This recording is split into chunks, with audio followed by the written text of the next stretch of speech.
Renungan Masa Paskah 2026, Kamis 23 April, Pewahyuan yang mengubahkan. Galatia 1 ayat 11-17. Saya akan membacakan ayat 15 dan 16. Tetapi waktu Ia yang telah memilih aku sejak kandungan ibuku dan memanggil aku oleh kasih karunia-Nya, berkenan menyatakan anaknya di dalam aku, supaya aku memberitakan dia di antara bangsa-bangsa bukan Yahudi, maka saat pun aku tidak minta pertimbangan kepada manusia.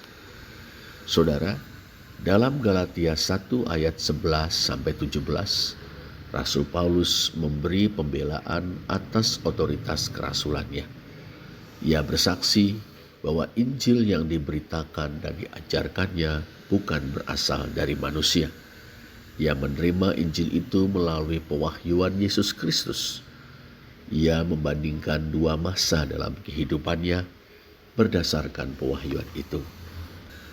Sebelum pewahyuan itu datang, ia seorang yang mahir dan fanatik dalam Judaisme atau agama Yahudi. Ia begitu bersemangat memelihara tradisi leluhurnya. Itulah sebabnya ia menganiaya jemaat Allah tanpa batas dan berusaha membinasakannya. Tetapi tanpa disangka-sangka, Allah berkenan mewahyukan anaknya kepadanya. Ia berkehendak supaya Paulus memberitakan Injil tentang dia kepada bangsa-bangsa bukan Yahudi.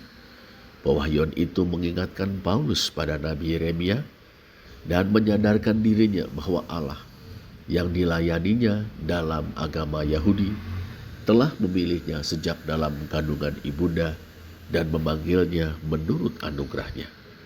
Paulus taat, dan sejak saat itu ia mengabdikan hidupnya kepada Yesus Kristus dengan memberitakan Injil tentang dia kepada bangsa-bangsa bukan Yahudi.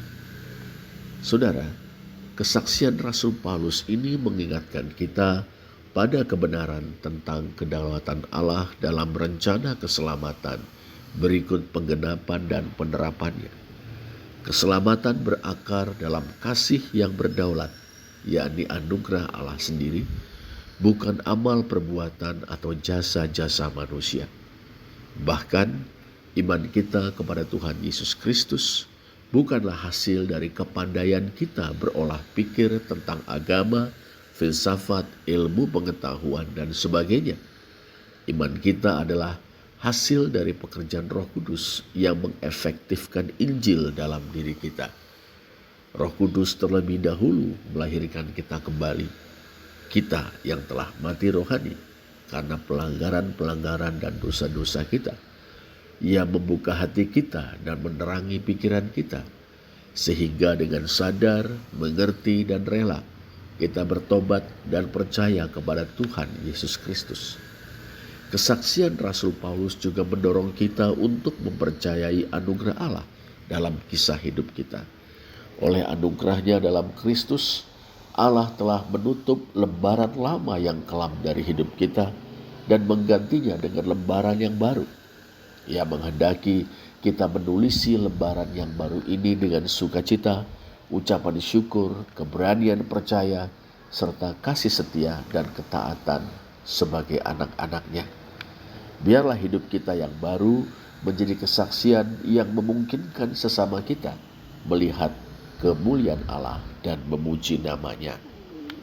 Bapa Surgawi, kami bersyukur karena Injil bukan bikinan manusia, melainkan program Allah untuk menyelamatkan manusia berdosa. Kami memuji Engkau karena anugerah yang telah mengubahkan Paulus dan begitu banyak orang, termasuk kami. Kami mengaku bahwa bila Engkau tidak menyatakan kasih dan kuasa-Mu melalui karya Roh Kudus di dalam diri kami masih ada dalam kegelapan rohani dan tidak dapat melihat keindahan Kristus. Tolonglah kami agar hidup baru kami dalam Kristus menjadi kesaksian bagi sesama kami. Kiranya nama-Mu dimuliakan melalui hidup baru kami. Demi Kristus kami berdoa. Amin.